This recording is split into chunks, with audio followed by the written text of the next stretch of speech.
আল্লাহু আকবার, আল্লাহু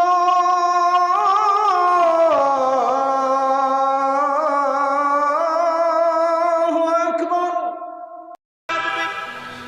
জাহান্নামীরা সেদিন বলবে, ও জান্নাতীরা রে, একটুখানি নিয়ামত আমাদের দিকে দাও না, একটুখানি পানিও আমাদের দিকে দাও না, একটুখানি খাবার আমাদের দিকে দাও না।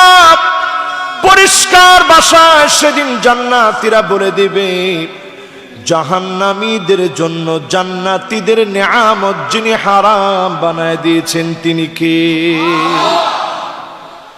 দুনিয়ার জীবনে আপনি ক্ষুধার্ত, আপনি তৃষ্ণার্ত, আপনি পিপাসার্ত, পাষাণ্ড হৃদয়ের কোন ব্যক্তির কাছে গিয়ে যদি একবার, দুইবার, তিনবার আপনি হাত পাতেন, দুনিয়ার মানুষটার হৃদয়ে মায়া লেগে যায়। সেদিন জান্নাতি বারবার ফিরে দিবে। সেদিন জান্নাতি কোনোভাবেই জাহান্নামীকে কোনো নিয়ামত দিবে না। আল্লাহ পাক সেদিন এত কঠোর কেন হবেন?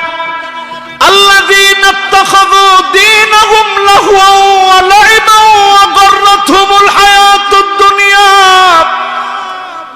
দুনিয়ার জীবনে ইসলামকে যারা খেলতামাশা মনে করেছিল, ইসলামকে নিয়ে যারা ঠাট্টা করেছিল, বিদ্রূপ করেছিল, দুনিয়ার চাকচিক্য যাদের চোখ দাঁড়িয়ে দিয়েছিল, দুনিয়ার চাকচিক্যে যাদের হৃদয় শীতল হয়ে গিয়েছে, দুনিয়ার চাকচিক্যকে যারা জীবন মনে করেছে, আল্লাহ পাককে যারা ভুলে গিয়েছে, সেদিন মালিকও ডাক দিয়ে বলবেন, তোদেরকেও আমি আল্লাহ ভুলে গেলাম। সেদিন যদি আল্লাহ ভুলে যায়, মনে রাখার মতো কেউ কিন্তু নাই। সেই কঠিন দিনে আল্লাহ বলবেন, ওয়ামা কানু বিআয়াতিনা ইয়াজহাদুন। এই মানুষগুলা কোরআনকে অস্বীকার করত, এই মানুষগুলো কোরআনের কাছে আসেনি, এই মানুষগুলো কোরআন পড়েনি, কোরআন শিখিনি, কোরআন বুঝেনি। কোরআনের কাছে না আসার কারণে, কোরআন অস্বীকার করার কারণে যিনি সেদিন আমাকে আপনাকে আদর করে বানানোর পরেও ভুলে যাবেন তিনি কে? যারা চাকচিক্যে আর বিলাসিতায় কিয়ামতকে হাতছানি দিয়ে ডাকছে, বিলাসিতায় যারা মাথাকে নত করে দিয়ে আপাতমস্তক কিয়ামতের দিকে ধাবিত হচ্ছে, আমার প্রিয় ঢাকাবাসী, ঘুমন্ত ঢাকাবাসী, কিয়ামতের দিকে আগুয়ান ঢাকাবাসী, একটু চিন্তা করেন, কয়জন লোক আমরা কোরআন পড়ে আমরা আমাদের দিন শুরু করি? এরকম সংখ্যা কম না বেশি? এবার আসুন আমার ভাইয়েরা, সামনের দিনগুলো কেমন হবে? আল্লাহকে আপনি ভুলে গিয়েছেন, আল্লাহ আপনাকে ভুলে যাবে। আল্লাহর হাবিব বলেন, উম্মতি হাযিহি উম্মাতুন মারহুমা। আমার এই উম্মত বড় আদরের উম্মত, লাইসা আলাইহা আযাবুন ফিল আখিরাহ। আখিরাতে তাদের কোনো আযাব হবে না। উম্মতের মতো উম্মত হয়ে যদি কবরে যেতে পারেন, কবর থেকে যিনি নিয়ামতের পরশ বিছায় দিবেন তিনি কে? উম্মতের মতো উম্মত হয়ে যদি চক্ষুটা বন্ধ করতে পারেন, উম্মতের মতো উম্মত হয়ে যদি মারা যেতে পারেন, আইওয়াফিকাহু বিআমালিন সালিহিন ক্বাবলা মাউতিহি। মওতের আগে যদি ভালো ভালো কাজ করে মারা যেতে পারেন, চক্ষুটা বন্ধ হওয়ার আগে যিনি কবুল করে নেবেন তিনি কে? এরকম মানুষ কয়জন আছে একটু হিসাব করে দেখেন তো। যেই লোকগুলো নিজেকে ভালো ভালো কাজের উপরে রাখছে, সত্যিকার নবীর উম্মত হওয়ার চেষ্টা করছে, এরকম লোকের সংখ্যা বড় কম। আল্লাহর হাবিব পরক্ষণেই বলছেন, আযাবুহা ফিদ দুনিয়া। আমার উম্মতের জন্য দুনিয়ার জীবনে কিছু কিছু আযাব উম্মতের জন্য আসবে। উম্মত কিছু কিছু কষ্টের মধ্যে পড়ে যাবে। এর মধ্যে এক নাম্বার আযাব হচ্ছে আল ফিতনা।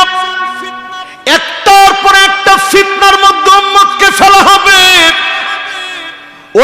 ব্রিটিশরা যখন আমার ভারতবর্ষে, ব্রিটিশরা যখন ইসলাম মুসলমানদেরকে হটায় দেওয়ার চেষ্টা চালিয়েছে, জামাল উদ্দিন আফগানি যখন আক্রমণ প্রতিহত করে একটার পর একটা অভিযান করেছে, সেই সময়ে ব্রিটিশরা মনে করছে যে এই মানুষগুলোকে ধোঁকা দেওয়ার জন্য একটা ফিতনা বানাতে হবে।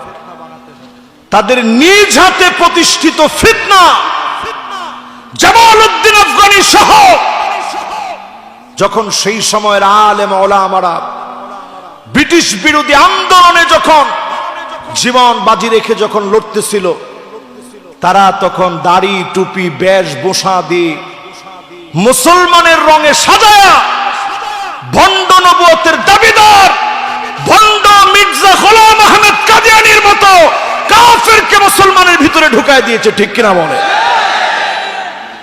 আজকে তাকায় দেখেন, এই ভণ্ড মির্জা গোলাম আহমেদ কাদিয়ানি কখনো যে যাকে ছায়া নবী দাবি করে, কখনো ঈসা আলাইহিস সালাম নাই দুনিয়া থেকে চলে গেছেন সে নিজে ঈসা নিজেকে দাবি করে, কখনো ইমাম মাহদী দাবি করে।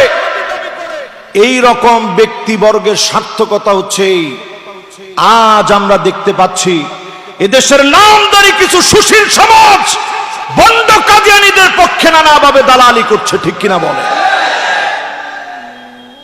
মারাত্মকভাবে কাদিয়ানীদের পক্ষে কথা বলতেছে। আজকের এই মাহফিল থেকে আপনারা শুনবেন, প্রতিদিনই আলেম ওলামা বলছে পাকিস্তানে কাদিয়ানীদেরকে অমুসলিম ঘোষণা করানোর জন্য একদিনে 10,000 আল্লাহর গোলামের রক্ত ঝরেছে।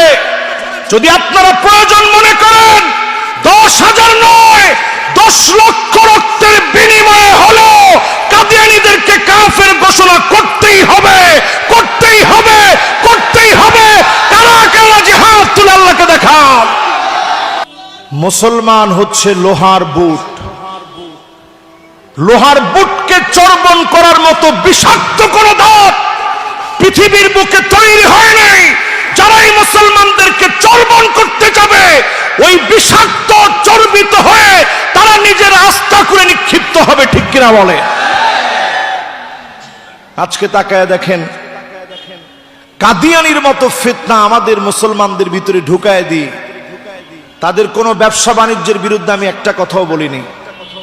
ঘর বাড়ি জ্বালায় দেন সেটা আমরা বলি নাই।